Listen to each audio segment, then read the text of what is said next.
Значи, ќе зборуваме за тешки гревови, за гревови кои што обично сите сме спремни да ги осудиме веднаш и да покажеме со прст, но не се прашуваме, можеби, дали можеби не сум јас тој човек. Значи, најнапред ќе започнеме со најпознатата парабола во Стариот Завет. Дали знаете која е најпознатата парабола? Во Стариот Завет има параболи.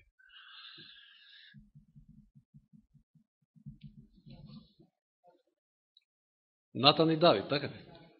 Точен одговор. Се секавате минатиот пат кога зборувавме за пророчкото слово, за пророчкиот дар, дека е неверојатно важен и битен за црквата. Тоа е во самите темели на црквата. Битен за раст на црквата, за насочување на црквата по вистинскиот правец. Значи, во една реченица кажано, многу важен за делувањето и за животот на црквата и нормално и за нас како поединци.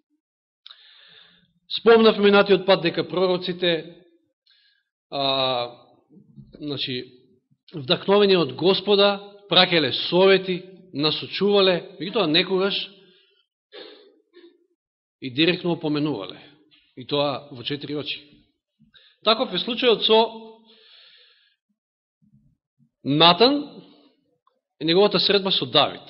Откако Давид, знаеме дека направил еден куп страшни гревови. Значи не е еден или два, тука се повеќе, ќе видиме. И значи отвараме во втора книга Самуил. Втора книга Самуил, овде ќе го е ние главнината на текстот, иако ќе се навраќаме и во 11 глава. Значи 12 глава, втора книга Самуил. Читаме од првиот стих. Господ го испрати пророкот Натан. Чи еве, Господ праќа. Пророци често пати праќал. Обично кога Израел знаел да скршне од вистинскиот пат, овој пат Господ го праќа пророкот Натан директно кај Давида. Затоа што не станува збор само за Давид, туку за целата нација, затоа што Давид бил тој кој што ја водел нацијата. Бил цар. И тој влезе кај него и му рече, и еве ја параболата. Во некој град живееа двајца човека, двајца луѓе. Едниот богат, а другиот беден. Богатиот имаше овци и говеда во изобилство. Значи не знам неколку има. А бедниот немаше ништо друго, освен една единствена овчичка. Овчичка или овца е женски род. Мислам, значи, женско од овца. Може да биде и машка, нели има. Односно, овен е возрастно, меѓу тоа, како се вика, кога е мало. Имаше ли назив? Јаре ли? Јаре да не беше кај козите. Како и да е. Тоа е нашиот македонски јазик, гледате дека нема да може да се одветен збор или па не ни текнува. Како и да е. Прле ли? Јаре ли? Што знам? Добро. Добро, во ред. Ке молам за тишина. Значи, како и да е. Значи, не случајно станува збор за овчичка, женски род во параболата. Што ја беше купил, значи, ја хранеше и таа растеше покрај него и со неговите деца, јадеше од неговиот залак, пиеше од неговата чаша, му спиеше во неговото крило, му беше како керка. Значи, беше домашно милениче, како што ние денеска знаеме да чуваме маче, куче дома, да речеме обично во светот денеска. Заедно со него јадеше, пиеше. Значи, така ја негуваше ова овчичка. И дојде патник кај богатиот човек. Значи, му дошол гостин, а нему му беше жал од тоа цело изобилство што го имал, па му било жал да земе и да заколе. Значи, му беше жал. Каде сме? Четвртиот. Не му беше жал да земе од своите овци или од говедата за да му сготви на гостинот, кој му беше дошол. И што направи? Ја украде овчичката на сиромавиот, единствената овчичка, и ја сготви за својот посетител. Тука ќе се станеме малку. Факт е дека богатиот немал милост. Не знаел за милост. Покажал дури суровост. Нешто што денеска секој ќе го осуди, овој ќе го осуди. Бил алчен, бил себичен. И знаете ли каква казна следува за вакво нешто? Ќе отвориме во... Значи, какви биле прописите? Каков пропис дал Мојсей за ваква ситуација? Кога некој ќе ви украде и ќе ви заквали или било како, ќе злоупотреби, ќе ви украде ситно од стоката. Значи. Еве, ќе прочитаме во Излез 22.1. Значи, 2 Мојсејава 22.1. Првиот стих од 22 глава 2 Мојсејава. Еве го правилото. Ако некој украде говедо, значи овде стано збор за крупен добиток првин, или животинче од ситен добиток, па било да го заколе, било да го продаде, тогаш за едно говедо, значи ако е крупен добиток, да се вратат 5 говедо. А за ситно животинче 4 ситни добичиња. Значи во овој случај, пошто е ситно, казната е 4 треба да врати овој кој што украл. Тоа е казната, кој што е заслужувал овој богатиот. И интересна сега реакцијата на Давид на ова, кога ова го слушнал. 5 стих, тогаш Давид пламна со жесток гнев. Ова кога го читам, си викам дали бил погневен Јона кога му си сушила тиквата или Давид во овој случај кога е слушал оваа парабола. Пламна со жесток гнев на тој човек и му рече на Натана. Еве го судот Давидов. Така ми живиот Господ, смрт заслужува човекот што направил така. И дали заслужува смрт? Кажавме што заслужува, мислам каква била казната. 4 добичиња, 4 јагниња. За едно јагне 4 јагниња. Меѓутоа Давид вика, видите колко е суров Давид во осудата кон овој човек. Смрт заслужува. И не застанал тука, туку добро го знаел овој првиот стих од 22 глава Излез, па додал и рекол 4 да ја надомести овцата, затоа што го направил тоа дело и зашто не знаел за милосрдие. Немал милост, со други зборови. Значи, добро знаел Давид што треба, ама он додал, не, смрт заслужува. Ке видиме подосна зашто Давид е толку суров во ова осуда кон еден ваков случај. Параболата била на место, параболата била во вистинско време, и еве ќе го спомнеме 7 стих, затоа што тоа е поентата на проповед. Натан тогаш му рече на Давида: ти си тој човек.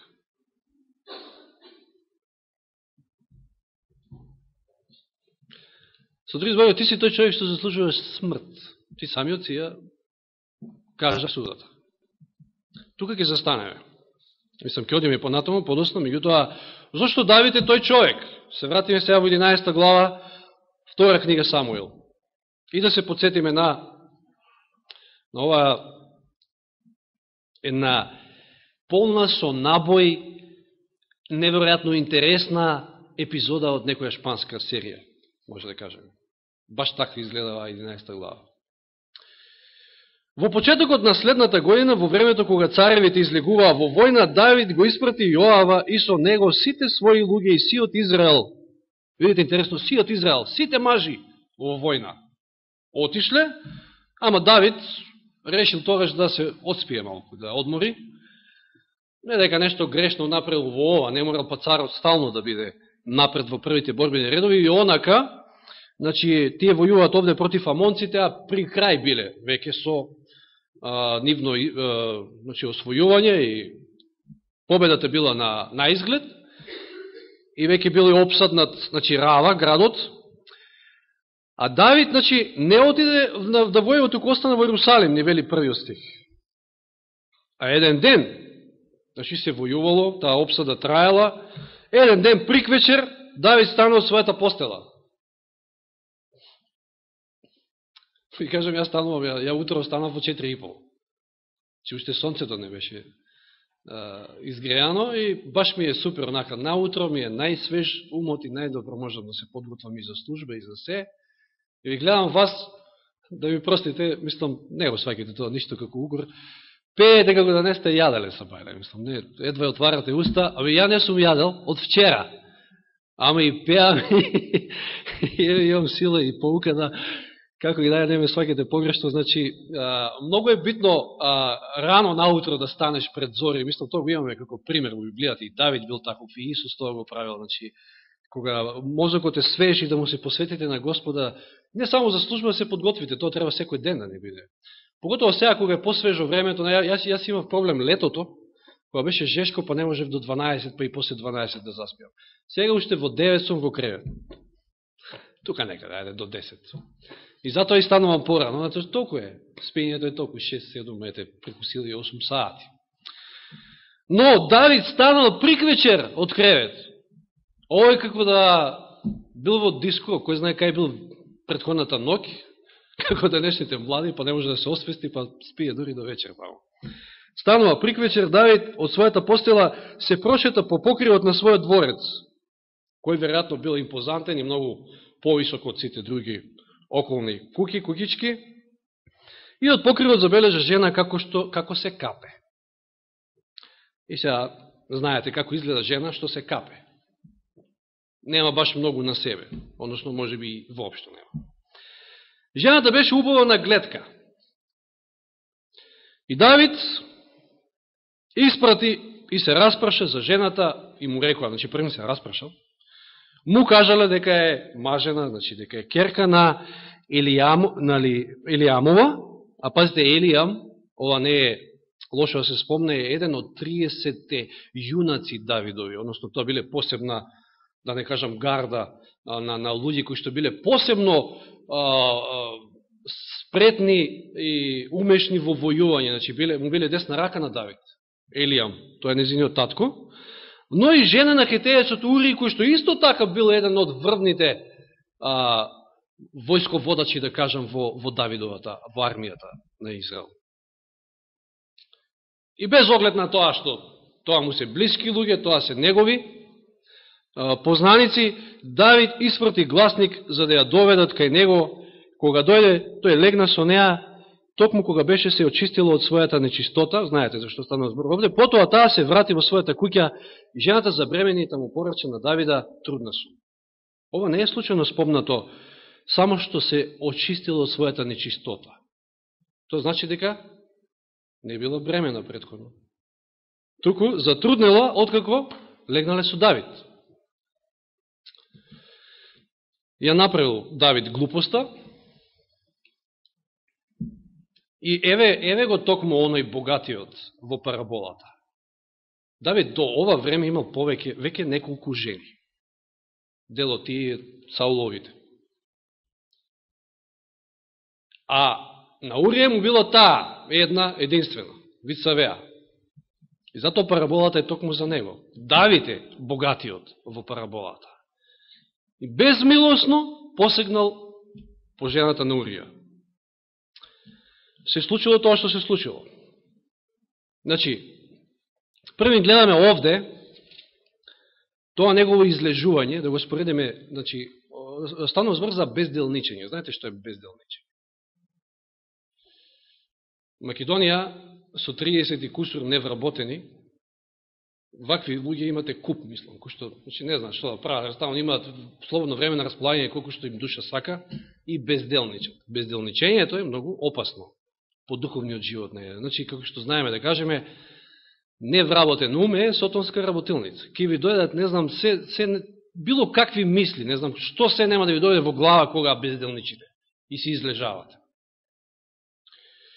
Второ, е алчен и е себичен. Значи, не е само приљубата во прашање како страшен греф овде. Алчност, себичност, спомнавме и безделничење, кој што така доведува до многу страшен пат во животот на еден христијанин.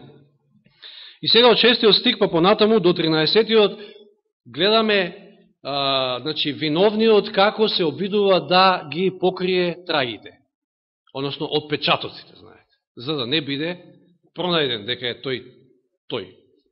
Иако е цар, сепак голема брука, Јавна брука би се случила ако се дознае за ова.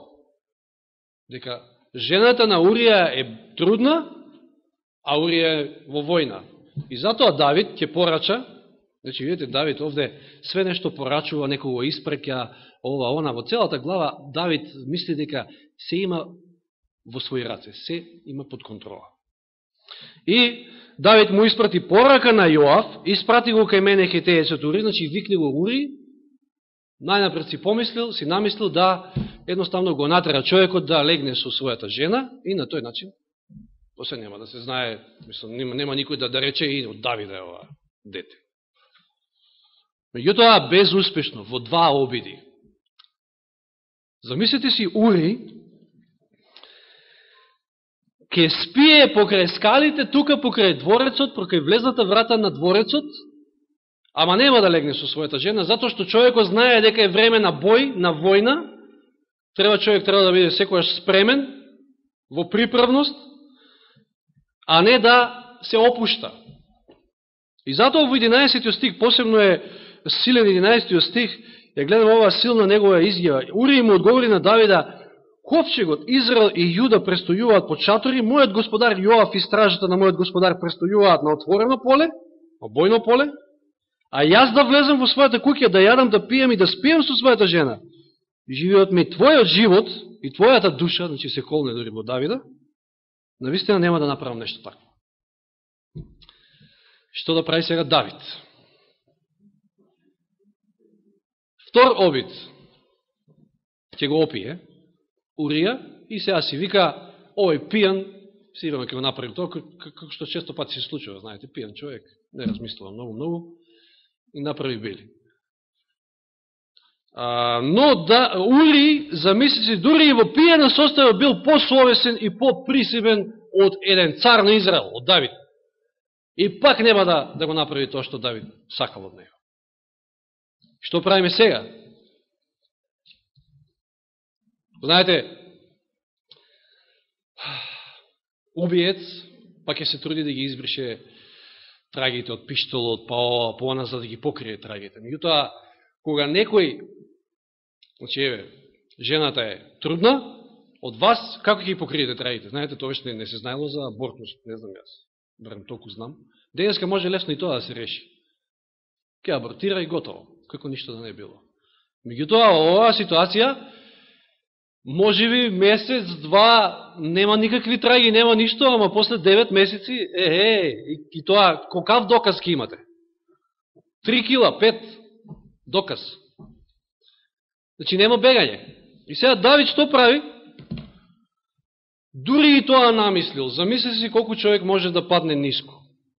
Значи, алчен бил, себичен, го спомнавме безделничењето како проблем, сега овде манипулира, значи прави се за да ги прикрие трагите, за да се извади сами од себе си и дури намислува да го ликвидира Урија. Неверојатно. Нормално, намислата му била, ќе го убијат Урија и после јас ќе си ја земам за жена и нема никој ништо да се сомнева.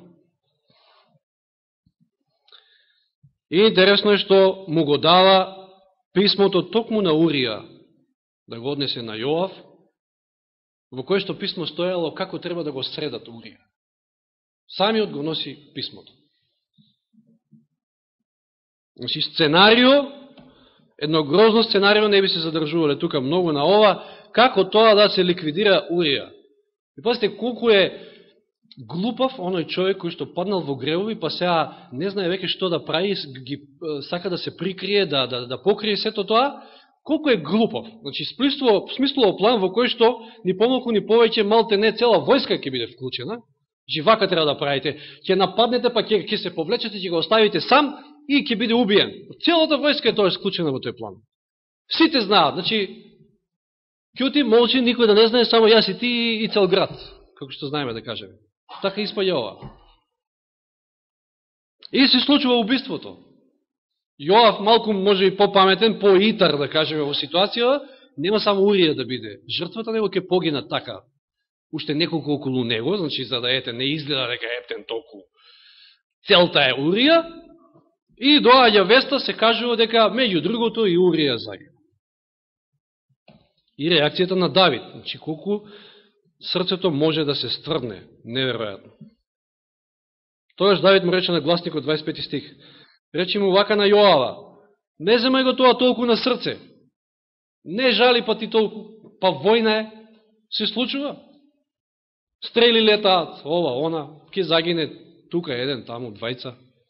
Значи, колатерална штета. На некој начин, мислам, тоа е вообичаено. Во војна може да се случи да загине некој. Значи, не го земај тоа на срце, зашто мечот го голта секој. Сега, овој, сега, оној. Ударе уште посилно на градот и разурни го, така ќе му ја вратиш смелост. Кога Уриевата жена чу дека загина незиниот маж, значи сега овој последниот дел, каде што веќе се случува разврската, жалеше по својот маж, нормално како и секоја жена по својот маж. А кога помина времето на жалоста, кој знае колку чекал, мислам, нестрпливо чекал Давид да дојде тој момент, помина времето на жалоста, Давид испрати по неја и ја зеде во својот дом и таму стана жена. И му роди син. И до овој момент изгледа дека Давид се средил, се е покриено, никој ништо не знае, ама има некој кој што се знае. И тоа го забораваме. Но вели, но делото што го направи Давид беше зло во очите на Господ. И те како е зло? Алчноста, себичноста, прелюбата, убиството, ова се огромни зла. И обично знаеме да гледаме, значи, дури со презир на вакво нешто. Но, и знаете, сите ние сега ќе кажеме после ова, мада ни е позната ова, нели, цела историја, ќе кажеме, да, Давид е тој човек, како што Натан му кажал, ти си тој човек. Давид е тој човек, себичниот, алчниот. Забележувате, Натан акцент дава во параболата на алчноста на Давид. Не друго нешто, меѓу тоа алчноста. Знаете, тоа е, да не речам, корен на секое зло. Тоа е кршење на 10-та заповед. Не пожелувај нешто што е туѓо, било жена, било добиче, било што. Тоа е окоренот. Пазите, сите ние може да глубиме, значи како ние го сакаме Господа, како ние ја држиме саботата и ова и она, и сите заповеди 9 ги држиме, ма 10-та е таа што задират во мислите, во сршта. Во внатрешноста на човекот. И сите ние ќе се сложиме денеска дека да, Давид е тој човек. Ама, дали не треба да се запрашаме, дали можеби не сум и јас тој човек? Рече, чуе Боже и брани. Јас вакво нешто да направам, нит сум направил, нити мислам да направам. Да, точно, можеби никој од нас не направил вакво нешто, како што направил Давид. Ама, прашањето останува, дали можеби не сум јас тој човек? Прво, оно што претходно го нагласив, сега пак, зошто Давид е толку суров, откако ја слушнал параболата од Натан? Зошто толку сурово го осудил богатиот од параболата? Што мисли, зошто? Пазите, ова се случува негде година дена после, веројатно, средбата меѓу Давид и Натан е година дена после случката од 11 глава, затоа што веќе детето е родено, и да речеме, од прилика година дена. Давид, не верувам дека, колку и да бил тврд, не верувам дека со таа нечиста совест можел онака мирно да си ги преживее тие година дена. Како и да е, Господ имал план, Господ не сака да го остави така, и праќа пророк, за да му укаже директно, иако на некој начин индиректно, на многу мудар начин Натан тоа го направил, преку парабола, дека тој е тој човек. Знаете, кога човек ќе направи вакви големи злодела и ќе се обиде од озгори да прикрие и сето тоа да го покрие, но добро да го камуфлира, тој човек е толку тврд, толку суров станува, да уште еден начин за прикривање на неговите дела е тоа што сурово ќе ги осудува сите останати се грешни, само за да тој на некој начин повторно се покрие. Тоа е самоправедноста. Тоа го прави самоправедност. Сите други се заслужуваат смрт. Замислите си, една овца му украл, а за тоа Давид вели заслужува смрт. А ти не заслужува смрт. Тоа е состојбата на една грешна човечка душа, кој што се уште не се кае, туку наддава греф на греф. Знаете, кога ќе направите нешто, посакате тоа да го прикриете, вие само греф наддавате. И може да завршите на крајот. Не дај Боже, значи, во пропаст. Чиста пропаст. Значи, само праведниот ја користи секоја прилика за да се покрие себе си. Значи, Давид од озгора и самоправеден. И алчен, и себичен, и прелюба направил, и убиство, и самоправеден. Сега, дали може би не сум јас тој човек како Давид? Дали може би не сум јас самоправеден? Дали може би не сум јас тој кој што ги судам другите? Покажувам со прст на другите? И убаво кажал, мислам, Исус во Матеј 7 глава 1 и 2 стих, оној кој што суди, самиот се осудува. Со каква мерка мериш, со таква ќе ти се мери. Тоа е случајот со Давид. Во случајот Давид е тој кој што четворно платил. 4 деца изгубил.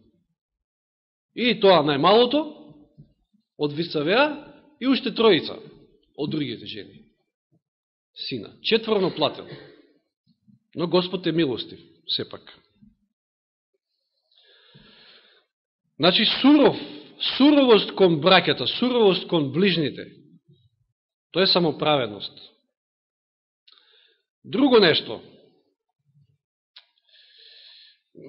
кога сме кај ова, се уште, да се подсетиме на жената фатена во прелюба, па се сеќавате на односот на мажите кои што сакле да ја каменуваат, ја донеле пред Исуса, каков однос имале кон оваа грешница.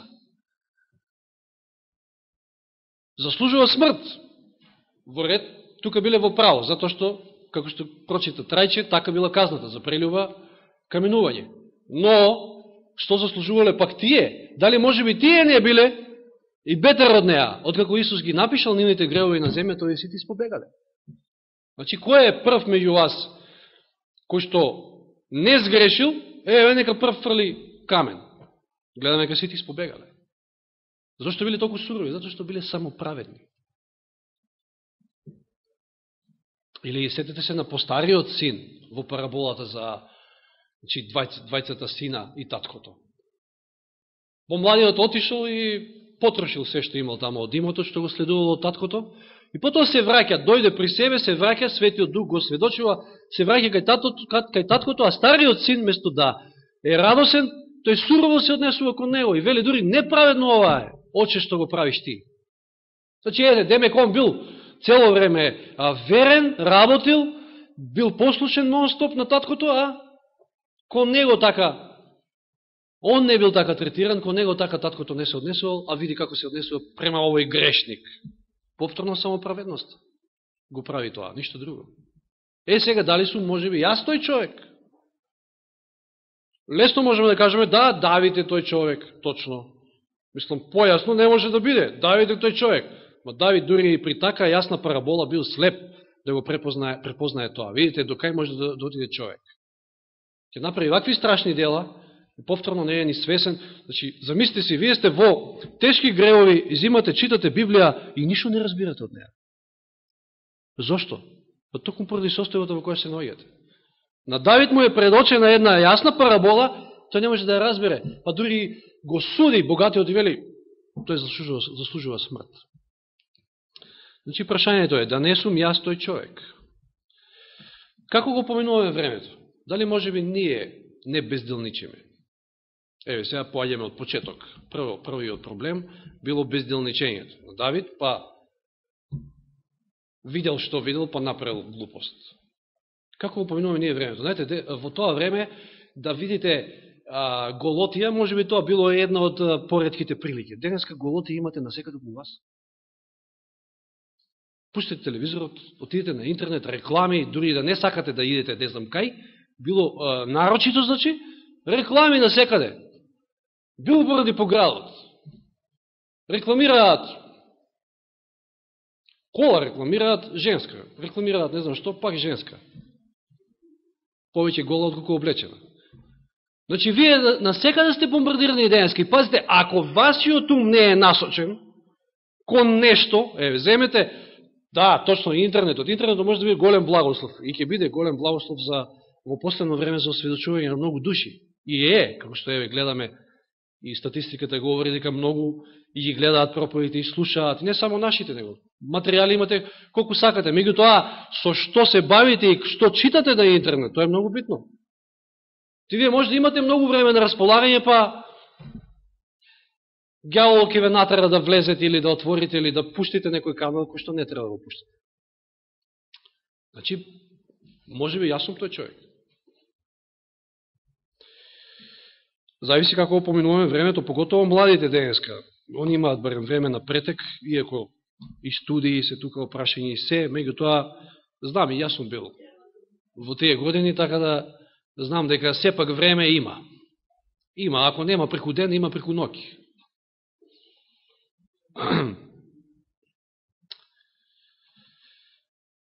И знаете што, ние денеска можеме да кажеме, па да, Давид е тој човек, ама може би ние некои работи не сме ги направиле како Давид, затоа што ни не недостасувала прилика. Везде, многу лесно е цар. И која сакате таа ќе ви ја доведат. Од таа позиција сте.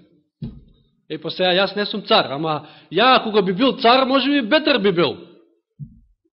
Значи многу работи не правиме затоа што ни недостасува прилика. И сега повторно прашањето, дали може би не сум јас тој човек од параболата? Дали може би ние сме тие кои што посакуваме нешто туѓо, без оглед што и да е, колата на комшијата, поубава од мојата, жената на комшијата, мажот на комшијата, или на било кој. Ако е тоа случајот така, тогаш и јас сум тој човек. Затоа што Давид бил алчен, го посакувал туѓото.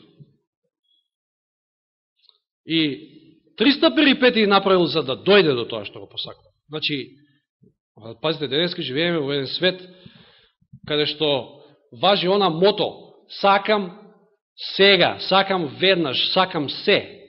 Тоа важи денеска. Вие едно дете не можете да го смирите, ако навие врат нешто да посакли, не, што сакате да правите? Не, ќе го добие тоа и готово. Дали, го спомнавме тоа, дали може би ние не сме тие кои што судиме, значи ги судиме другите, покривајќи си ги своите собствени гревови. Тогаш, не е само Давид тој човек од параболата, туку и јас сум тој човек. Че, еве, тоа од прилика сакав да го извлечем како срж од оваа парабола. Дали јас безделничам, дали јас сум алчен, дали јас сум себичен, дали јас судам други, а не се гледам самиот каков сум, а обично тој што покажува на другите со прси ги суди другите, не се гледа самиот каков. Он е слеп за своите слабости. И дали може би мене треба Господ да ми прати еден Натан и да ми каже: ти си тој човек. Не е само Давид. Брзи сме да го судиме Давид или, не знам, некој друг лик и карактер кој што направил зло во Библијата. Меѓутоа, прашањето останува дали јас сум тој човек. И како што спомнав, Давид платил четворно, да не читаме од остатокот на 12 глава, вели тамо, Натан му кажува, значи не застанал тука, ти си тој човек, туку му рекол: ти се зацари, тебе царството ти се даде од Саула, па и жените негови ги имаш, во палатата царска си, што се немаш, па дури посака нешто плюс, па и со меч го уби прико Амоновите војници Урија, па тогаш мечот нема да излезе од твојот дом. Сега парафразирам, значи. И тоа се случува. Како што кажавме, 4 деца. Од ова најмалото, може би најмилото му било, од Вицавеа, па до Авесалом, или кој беше после Авесалом тамо, ќе му загинат. Ќе ги нема. Четворно платил. Но, оној кој што требало да умре, а кој што е Давид, во случајов, не умрел. 13 стих, читате го од 12 глава. 12 глава, 13 стих. Тоаш Давид му рече на Натана: сгреши пред Господа. Еве зашто не умрел. Еве зашто и ние нема да умреме, доколку се покаеме. Доколку оставиме секој греф. Господ е верен и праведен да ни прости се. Па не знам што да е. Убиство, прелюба, било што. Давид се покајал и 13 стих вели, Натан му говори на Давид: Господ ти ги опростува ти го опростува твојот грев, нема да умреш. Не бил тој богатиот што е украл овцата, тој што треба да умре, туку Давид е тој кој што треба да умре. Во една поширока смисла, знаеме, сите ние сме тие кои што треба да умреме. Но Исус дошол да умре заради нас, за да ние не ја платиме таа казна, ама до таму и до тоа спасение мора преку покаяние и оставање на гревот, нема поиме. Давид тоа го сторил. Затоа Давид е наречен човек по Божито срце.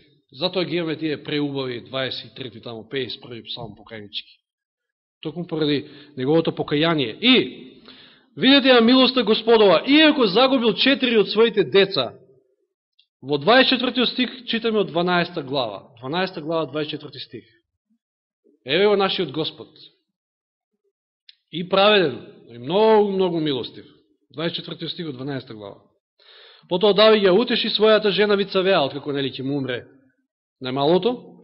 Дојде кај неа и легна со неа, таа затрудни и роди син кој му го даде името Соломон. И знаете ли кој доаѓа од Соломон, од неговото? Исус се нарекува син Давидов. Спасителот ќе дојде, токму преку Соломона. И покрај сите овие тешки гревови, еве ја милоста Господова, еве го нашиот Господ, а еве се гледаме самите ние какви сме преку Давида. Може би не сме направиле такви тешки дела, и тоа кажав, треба да се запрашаме, дали може би не сум јас тој човек. Себичен, алчен, безделничен, па му ја отварам широко портата на ѓаволот да ме растури. Сакам туѓо, ги осудувам другите, сами од себе си се сметам дека сум нај, дека ништо не ми фали, а тоа е најтешката состојба на човекот, лаудикејска, млакост. Се имам, ништо не ми треба, а уствари не знае дека и сиромав, и слеп, и гол, неверојатно тешка состојба, значи тоа е на човекот. Нека Господ ни помогне да, читајќи ги страниците на Библијата,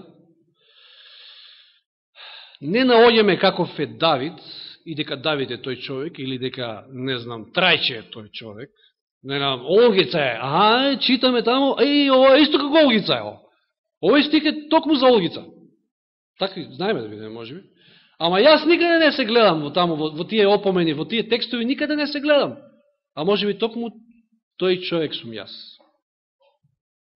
Нека Господ не води, нека Господ не чува, нека Господ праќа и опомени и се што е потребно, за да не се случи да јас сум тој човек, а да не ни сватам до самиот крај дека сум тој и бидам загубен за сета вечност. Господ тоа не го сака, Господ не љуби, гледаме Господ колку го љубил и Давида, и покрај сето тоа гревот му е простен, но последиците остануваат, и Соломон доаѓа како негов син, а после Соломона, знаеме, го добиваме нашиот Спасител. Нека му е слава на Бога уште еднаш. Амин.